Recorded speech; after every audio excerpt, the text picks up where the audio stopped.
This is Prime, and today's episode is the riddle of the Dark Knight, which is basically a profile video on the Riddler and Batman, but also we're doing a toy haul of 4 different toys I found related to those characters. So, let's get into this! The first toy I'm going to talk about is actually from Batman. Sorry, I'm a big Batman fan, so yeah, I even have a mug. But like I said, the first Batman toy that I found in this toy haul is from the animated series. It was from like the 2nd or 3rd season of the Batman the Animated series from the 90s, or entitled The New Adventures of Batman and Robin. This is Batman Hooverjet from Series 1 from 1995 by Kenner for DC Comics. Originally in 1995, if you bought this toy in the store, he would originally came with a cape, the Hooverjet that connects onto the back of Batman there. You can see in the hole there where my finger is. And then also it would have came with like a bat club, as you can see on the picture there. Part of the toy, using the bat club, you can actually move back and forth like this. So if he had the club, right, like that. I don't have them, but if I did have them, you could like move them back and forth. This is kind of old now, but because he can spin right around, right? But yeah, the toy itself is faded. It's 2 different colors of purple now. So yeah, so he has been in better shape. When I got him, I believe there was sand on him, so I cleaned him up a bit there. But yeah, he's very faded.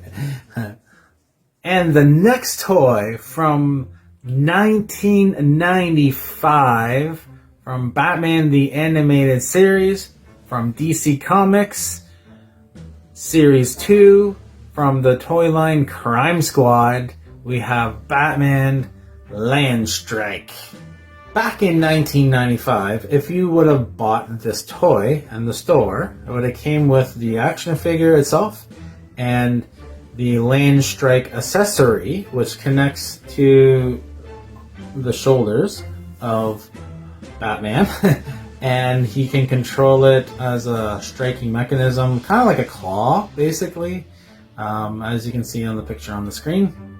So, as you can see, the figure is still in pretty good shape. It is a bit faded, as you can see on the feet here. It is faded on the feet there. But overall, he's in better shape than the other Batman I just talked about, with a little fading here and there. Feet has the most fading, I would say, or the ends of the fists. You can take a look at the fist here. There's a little fading right there, right? But overall, still pretty good shape, I gotta say. Yeah. When crime gets this big, you need a squad. The Batman Crime Squad. Batman and Robin with rapid deploy techno capes. Landstrike Batman puts the hook on the evil Bane. Hey guys, let's get into the origins of Batman. And I mean, a lot of people know a lot from the movies and stuff, but I'm just gonna go, just in case people that don't follow Batman don't really know the origins of Batman or how he got to where he is today. I'm just going to cover that in this video, so we're all on the same par, right? In some versions, Bruce Wayne went with his parents to the opera, as his parents are wealthy and they enjoy the opera. In some versions, they went to the movie theater and watched Zorro. And anyway, after the show, either it was in the opera or from a movie theater, Bruce was with his parents, and when a mugger gunned down, shot his parents right in front of him. And some versions it was just a regular gangster. There's been other retellings that it was the Joker before he became the Joker. In the comics, they have multiple different versions of different stories. That's where you hear the term the multiverse, and especially nowadays in movies, Marvel, DC, they do a lot with the multiverse. So, as I was saying, after Bruce Wayne's parents got shot on the streets and died, he was a small kid, but he devoted his life to fighting crime and protecting the innocent, so this would never happen again, or try to prevent that. So after those events, his parents' butler, Alfred Pennyworth, took him in as his own, and basically was his parent, him growing up for the rest of his childhood at Wayne Manor. And Bruce Wayne became, once he was old enough, he became the owner of Wayne Enterprises, which was his father's.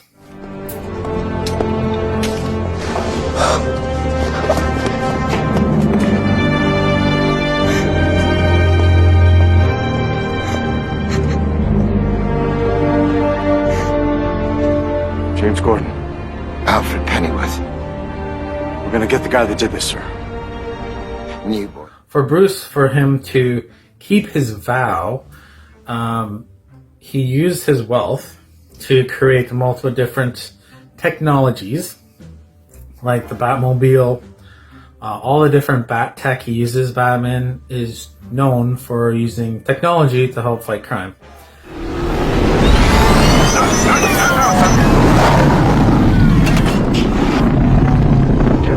Disengaged. We never could get the damn bridge to work, but this baby works just fine.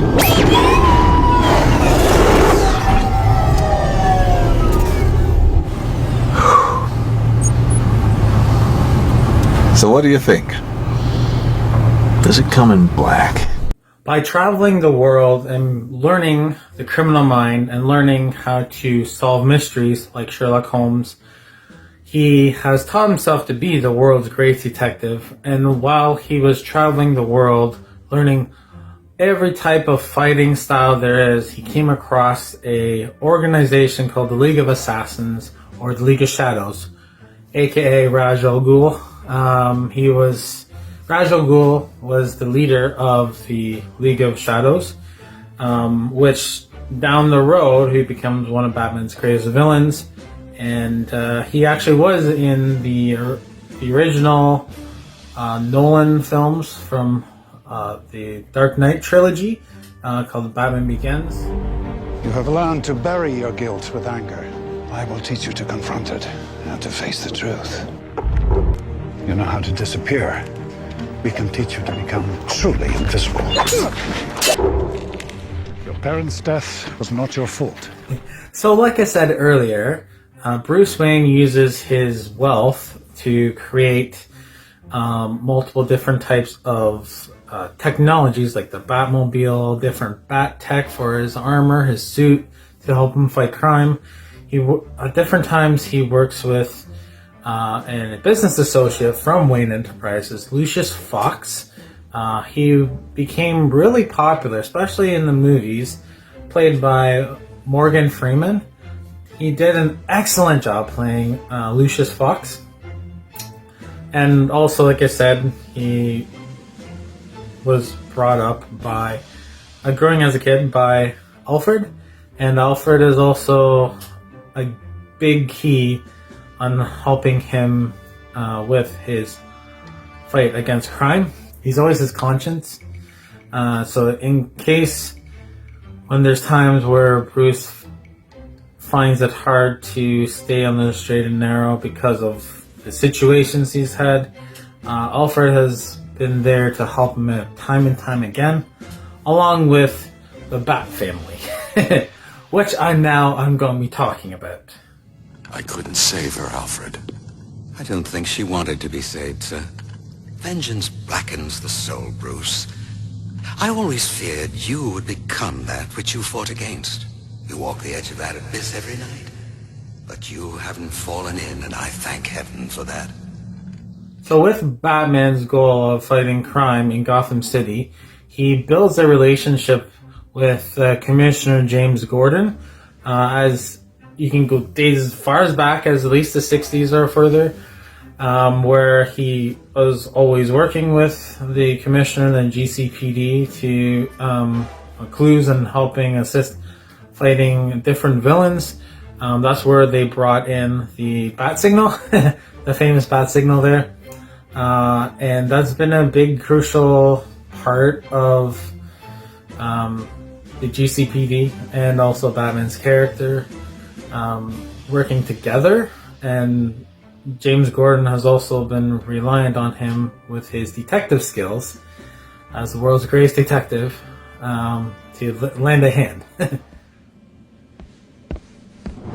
How's that arm? Better than the Joker's. Close one this time. They're all close ones. Well, here's to survival. Hopefully we'll be doing this again next New Year's Eve. Hopefully.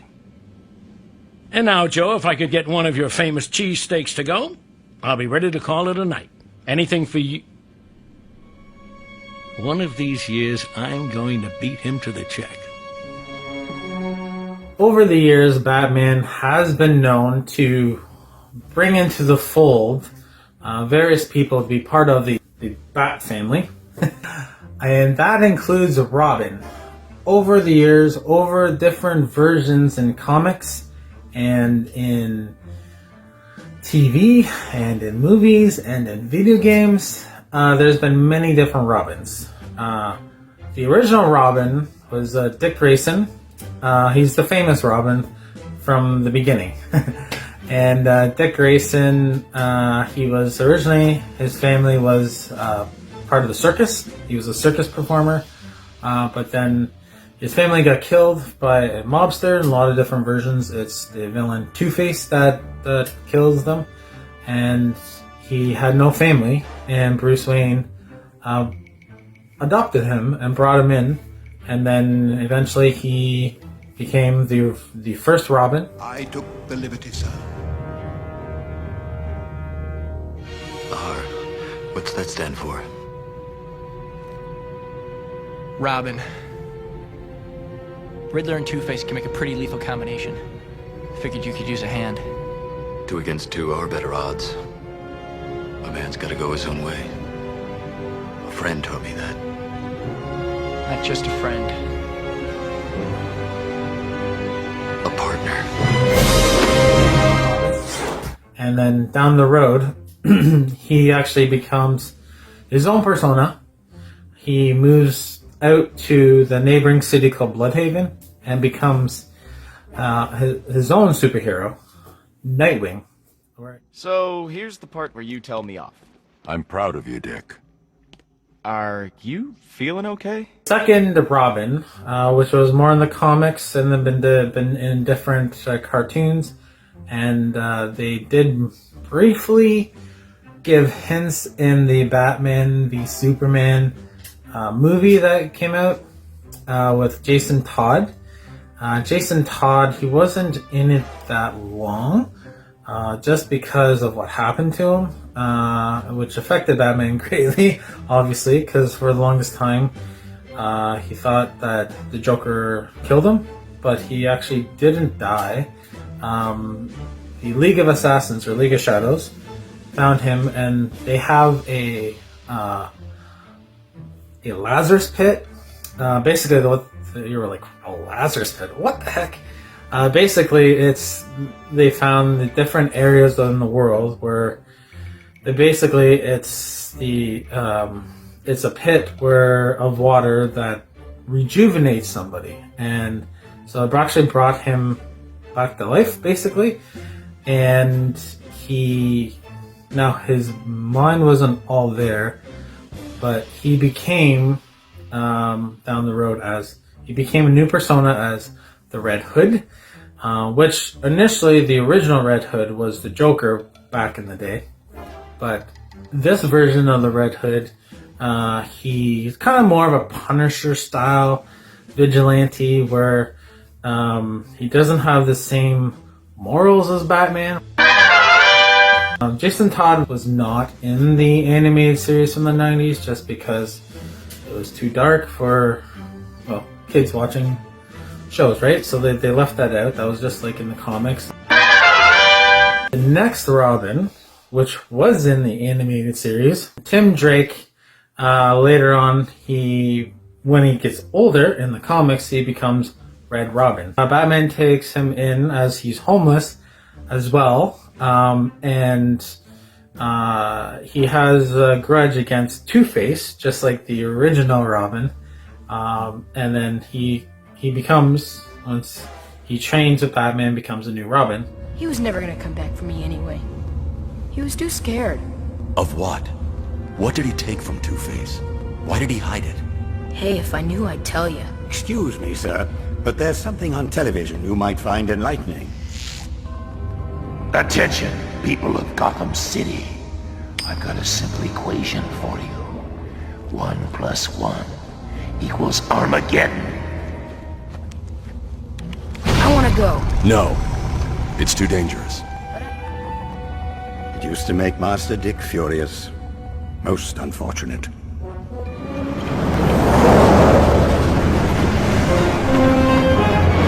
Different versions always had Bruce Wayne or Batman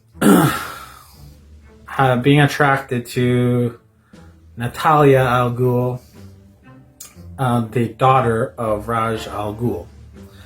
And in the one version, they get very intimate and she gets pregnant. She does not tell Bruce at all. Bruce does not even know he has a child. And so she gives birth to Damian.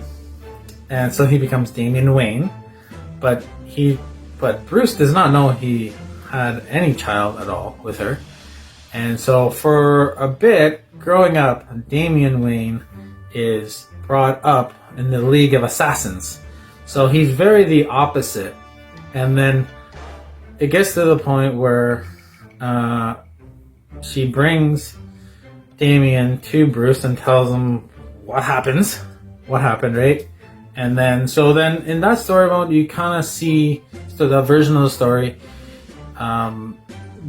Bruce Wayne as a father figure, like you do say that, you know, when he brings in Robins and adopts them and stuff, but this is his own flesh and blood. So it's interesting because he's completely different than any of the other Robins, and it really tests Bruce Wayne's Bruce Wayne in many different ways.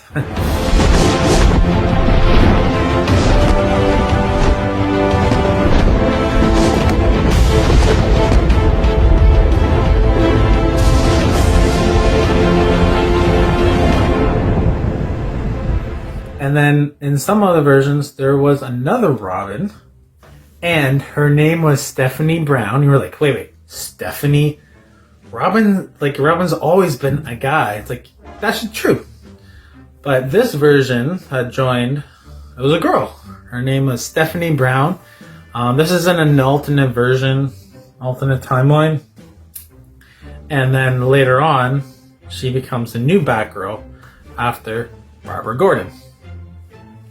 And now, let's talk about the Batgirls. The original one was Barbara Gordon. And Barbara Gordon, her father was Commissioner James Gordon. And so she, when she joined, she helped out with the team fighting crime. Batman and Robin take in a new partner. Introducing Yvonne Craig as Batgirl.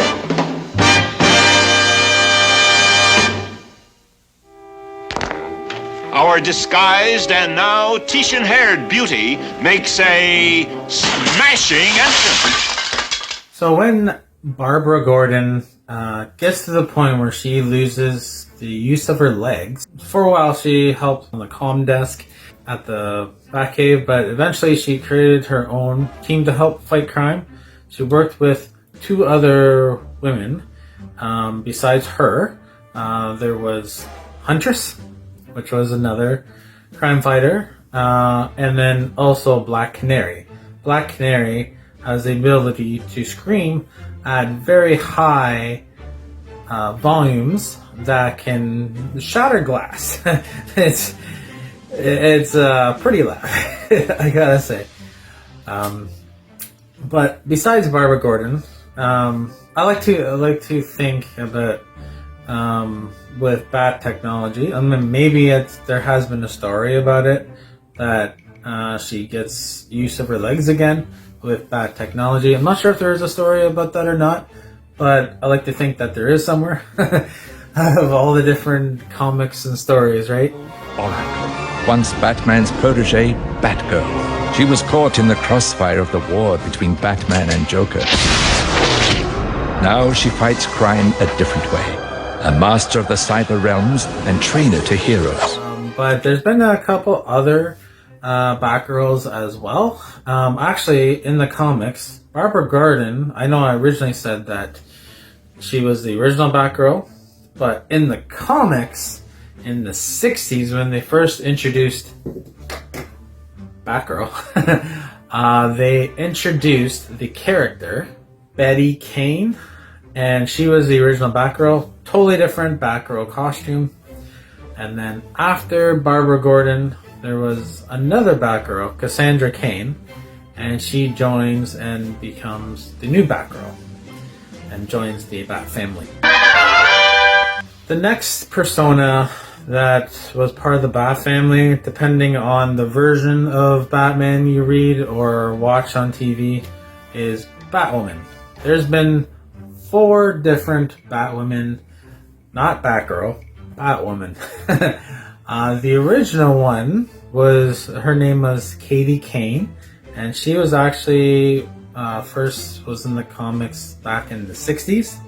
She wasn't that popular, she didn't last that long at all. And in an alternate version, there was the descendant of Bruce Wayne was Brianna Wayne, and she basically inherits the Wayne Industries, and she basically becomes Batman, but she's Batwoman. In an alternate version, not the main continuity. I know there's multiple different continuities, right? The multiverse. But in one of the versions, she was the descendant of Bruce Wayne, and she basically took up the mantle of Batman as Batwoman. In more modern times, in an alternate timeline in the comics, which also went into different animated movies, and there was a live-action TV series in the Arrowverse based off of Batwoman. There was a new Batwoman called Katie Kane, which is spelled differently. The original Katie Kane was K-A-T-Y, and this was K-A-T-I-E. So a totally different character. So she was in the TV series Batwoman, where she was the main Batwoman in season 1. And then I didn't actually watch all of the Batwoman TV series. Actually, I didn't really see that many episodes. I apologize to any Batwoman fans out there. But my understanding is that it appeared that she died at the end of season 1, but she didn't actually die. She came back in season 2, but the main character for Batwoman in season 2 was a totally different Batwoman. And her name was Ryan Wilder. And she took up the mantle. And like I said, I haven't actually watched the TV series, so I don't know how it ended. I do know the series did get canceled by the CW, so I'm not sure if it left it off on a cliffhanger or not. I know that before the show came on, Batwoman was introduced by guest starring on Arrow at one point before. Another character that joined the fight against crime, that joined the Bat family, was another character called Batwing. Not to get him mixed up with Batman's airplane, which is also called Batwing. In one version, Batwing, he was the descendant, was the son of Lucious Fox, named Luke Fox, and he used the technology to help him fight crime and help Batman fight crime in Gotham City. Dad, what were you up to?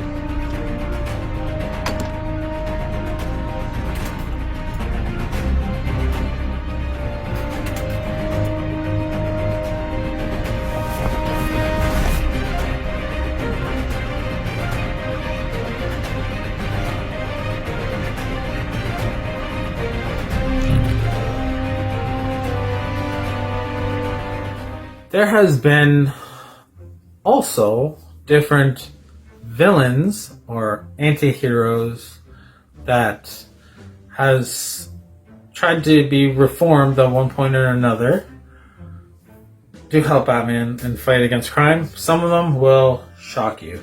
Some of them I didn't know that they actually helped at one point or another, and some of them were very obvious. Some of them, I'll just go through a couple and talk a bit about it. The first one was the one version of Clayface. I don't remember actually reading that comic or that storyline, but doing my research, I did come across that there was one version. There was a couple of different versions of Clayface that actually joined the team at one point. Another villain that joined the Bat team was Catwoman, Selena Kyle. Looking through the history of Batman and the relationship between Batman and Catwoman, there was a lot of attraction between the two characters, and there was a lot of tension as well, especially from like the 60s or before up until almost modern time, like in the 90s and that era, because they're on the wrong side. Like Batman was on the good side of the law and Catwoman was on the opposite side of the law. They had a lot of attraction to each other, but they couldn't make it work just because of their viewpoints of the law. Oh, come on. That was fun. I'd bring out that wild side of yours. The one you like to keep stuffed down in that suit. The side of you that's just aching to break free. Yeah, it's a little crazy. But isn't that what you like about me? And in more recent times, though, she kind of went more over to the good side, and she still kind of did her own thing. She sometimes had trouble staying on which side of the law, but there was one version where Batman and Catwoman actually get married, and she joins the Bat family.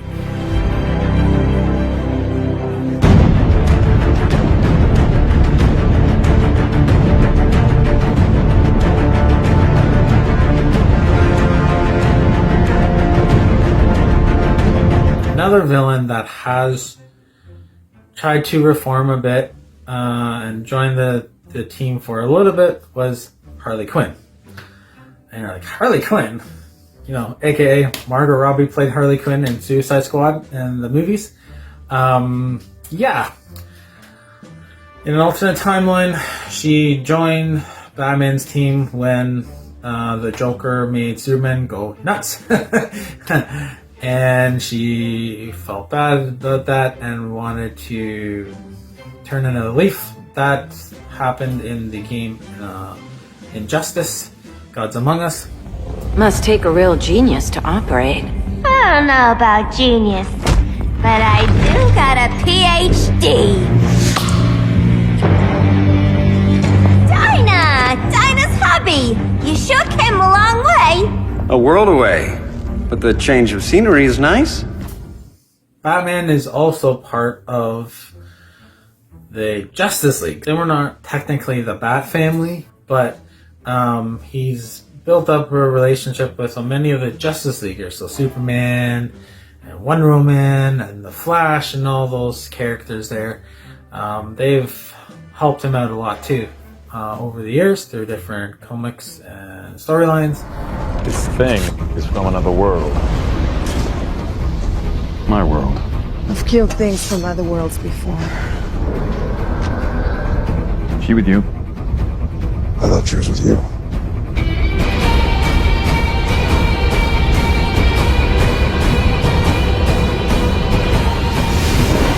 He's also had animals that helped out. He had a dog named Ace in the past, during the present timeline, and then also in the future, when he's old, he has a dog named Ace.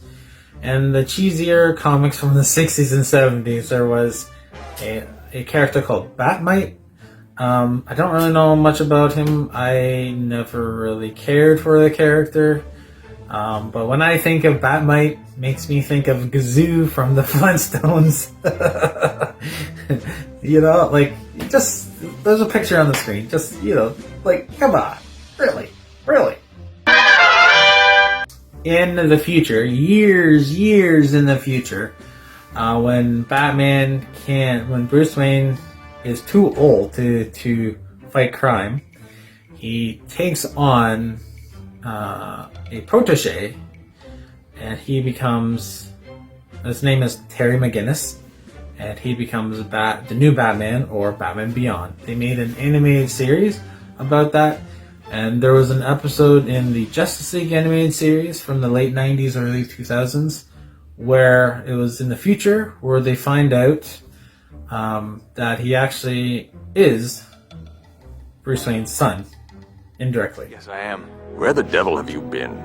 I had some stuff to take care of. Enigma's overrated, especially at 3 a.m. Better suit up. You should eat something first. Keep up your strength. When I get back. You're a stubborn piece of work, you know that. Just like my old man. A little bit about how Batman was created.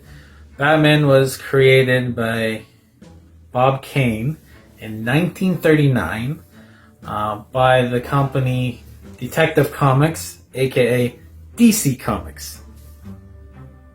And originally he was brought into the comics as being more of a darker character, and then in the 60s and 70s he was a lot more campier and lighter toned, and then as the years going on he got more darker. But he's always had, his character was, he puts the fear into the heart of the villains, but he doesn't cross the line. If he crosses the line, he's no better than the villains that he fights. And he avoids using guns because he doesn't believe in using guns, and that's how his parents died. And that would defeat his whole purpose of fighting crime, right? He doesn't believe in it at all. Batman is known to have the biggest, the most famous rogues gallery. When I say rogues gallery, rogues as in villains. When you think of Batman, you can think of all kinds of villains. You know, Riddler, Joker, Two-Face, Mr. Freeze, you know, the list goes on and on. I only can think of one other comic book superhero that has as famous as Batman's rogues gallery is Spider-Man. Spider-Man has a huge amount of villains over the years that's famous. Speaking of villains, let's get into the main villain of this video, the Riddler. So the first Riddler toy that I got from this toy haul when I was thrifting was the McDonald's Riddler from 1993. He pretty much comes the way you see him. When I did research on what he came with, this is all I could find. He was designed by McDonald's. He was a McDonald's Happy Meal toy. He's in good shape. If you're gonna look at, you can see him on the screen there. There's no fading at all, and you can move his arms here. Yeah, he's in good shape. There's not really a lot to talk about, but I just thought it would be a good mention since I did find him at the same time I found the other two Batmans, and actually the toys from the previous video I did was all from the same toy haul. Batman, Joker turned up at the Gotham McDonald's. On my way. Robin, meet me at the Gotham City McDonald's. Right, Catwoman's been sighted there. One of 8 exciting action toys or vehicles with each Batman Happy Meal you buy your kids. What you want is what you get at McDonald's today. Why have they been in there so long? They're probably just toying with us, Robin. The next and final toy is the Riddler from the Batman the Animated Series from 1992 from Series 1 by Kenner, made for DC Comics for the Batman the Animated Series. 1992, if you bought him in the package, he would have came with a Riddler cane and also a gigantic question mark launcher, like a missile launcher, but it was in the form of a question mark. I don't have that. When I picked him up at the thrift store, this is how he came. He is in good shape. I don't see any fading at all. Maybe a little bit on the foot there. I'm not sure you can see that or not. But yeah, no, he's in good shape. Never had the Riddler growing up, so I don't think it did. If they did, I can't remember. It was a good buy. Now I got 2 Riddlers, so yeah. The eyes of justice are watching. It's Batman! Riddle me this! Where would a villain like me hide a bomb? Revving up on his high-powered bat cycle, Batman charges to the answer. A giant maze. What flies but has no wings? Time! And it's running out! Blasting off in his rocket gear. Take that! Turbojet Batman surprises Riddler. Time's up. The eyes of justice, Batman. Figure included with bat cycle. Other figures sold separately. Maze and clock not included. Now, let's go in detail about the Riddler. Riddler was actually created in 1948 in the Detective Comics, and his alias is Edward Nygma. In the original comics, Edward Nygma, when he was in school, he was obsessed with riddles and trying to make a riddle out of pretty much everything and anything that would test his intellect regarding riddles and solving them. To the point where when he was older, when the Batman was on the scene, he wanted to make the biggest riddles to even stump him, as Batman was known as the world's greatest detective in Gotham City there. And that kind of brought him into being a villain, a supervillain. The Riddler has been one of Batman's biggest villains through most of the time that the Riddler has been around. He's been in multiple different shows and movies. He started off with the live action. Well, he's been in a lot of different cartoons. In the 60s, he was in the live action TV series with Adam West's Batman. And he was played by Frank Goshen. And in the series, he actually went by a lot of different nicknames in the series, including the Prince of Puzzlers, the Enigmatic Egotist, the Count of Conundrums, the King of Crime. It was the 60s. That's how it was. What are the chilliest 12 inches in the world? The chilliest 12 inches in the world, cold feet. What suit of cards lays eggs? One that's chicken-hearted. Batman, what eats crow, yells uncle, and tosses sponges? A loser, and I'm not a loser, Riddler. In the 90s, he was in it, which this Riddler and the McDonald's Riddler were based off of. He wasn't in it a lot in the 90s animated series. He's in like maybe 3-4 episodes, maybe max. Wasn't as popular as before. The Riddler? What is that, Nygma? Some kind of joke on your name? Nygma? My. Can we actually have a brain beneath that pointy cowl of ours? But then he got more popular again later on in the 90s with the movie Batman Forever, starring Jim Carrey as the lead villain. Well, he co-starred on the villain because it was Two-Face and the Riddler, but he played the Riddler. I liked him as the Riddler. I thought he did pretty good. I thought also if he could have played a good Joker in the movie Batman Forever. He actually was a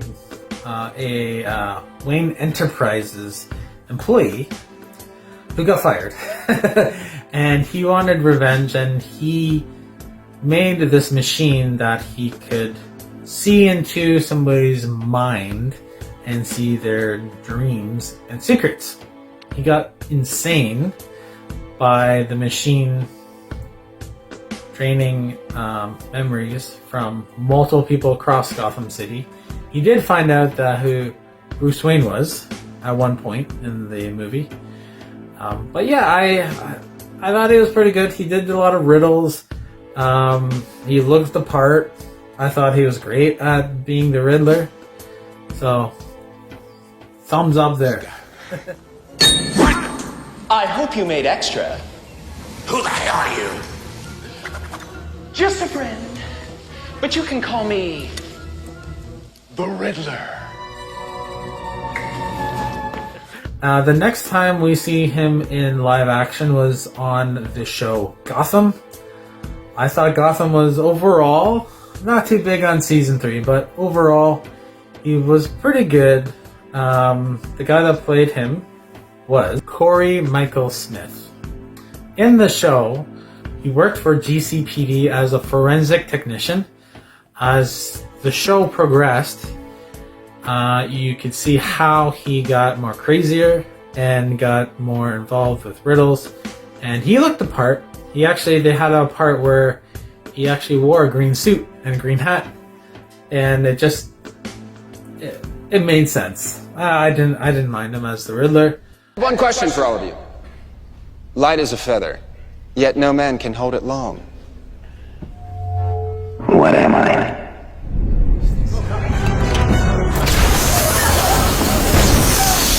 Your breath. And my name is the Riddler. Okay. The last Batman movie that came out, The Batman, the Riddler was technically in it. He was the main villain. He did not look the part. When he committed a crime, there was the odd riddle, but I don't know. He didn't even look like the Riddler. It looks like some gangster who killed some people and then put a riddle out and said that he's the Riddler. Not a big fan of that one, to be honest. He also was famous. The Riddler was in the Arkham trilogy of games, and the first couple of games, you could find like different riddles throughout the game, and you get extra points. In Arkham Knight, there actually was a story mode to that, to where in the story mode he actually kidnaps Catwoman, and Batman has to solve all his riddles to rescue Catwoman, and then later on they join forces to stop the Riddler. So it was cool. Yeah, I gotta say. I did it! I actually did it! I mean, of course I did. Good. As expected. So that's a wrap, guys. I just want to thank you for watching. Thank you for taking time to learn more about Batman and the Riddler. Or I should say, the Riddle of the Dark Knight. And this is my last video as Prime before Christmas. And I want to wish everybody Merry Christmas and season's greetings and a Happy New Year and Happy Holidays or whatever you celebrate. For me, it's Christmas and New Year's and Boxing Day. And just want to leave you with this Christmas video from Batman, and that's just Prime. Jingle bells, jingle all the way. Oh, what fun it is to ride in a one-horse open sleigh. Hey! Jingle bells, Batman smelt, Robin laid an egg. The Batmobile lost the wheel, and the Joker got away. And you really think he's gonna make his move on Christmas Eve? Even scum spend the holidays with their families. He has no family. Okay, I'll make a deal with you. If we go out on patrol and Gotham is quiet with no sign of the Joker, we come back here, have Christmas dinner, and watch It's a Wonderful Life. You know, I've never seen that. I could never get past the title. It's a deal then? Deal. It was nice of Commissioner Gordon to give you that recording of It's a Wonderful Life. And it is a wonderful life. It has its moments.